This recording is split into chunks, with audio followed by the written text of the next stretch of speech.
You're an outspoken defender of Apple products, and you favor them in their dispute with the government. I do, as indeed do Apple's enemies, Google and Microsoft and many others. But yeah, it goes back to January the 25th, 1984. I was the second person in Europe to buy an Apple Macintosh computer. They came out in January '84.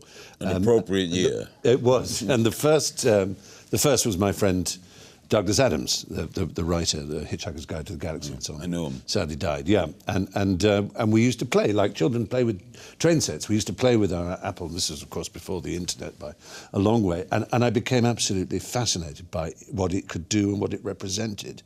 And then fast forward a long way into the 90s, I became friends with Johnny Ive, the designer at Apple, who came up with the modern designs and, of course, the iPod into the iPad. So you think the right to privacy is...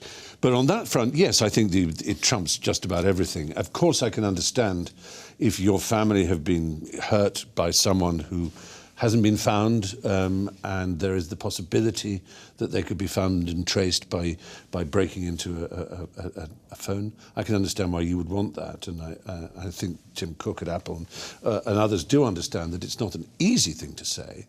A lot of things aren't easy. You're balancing, and it's very difficult. But in this case, I really do think that the right to privacy is crucial. And these things that we all have in our pocket that we fondle and stroke, and we look at and we laugh and we swap information and we reveal ourselves and we become ourselves through them.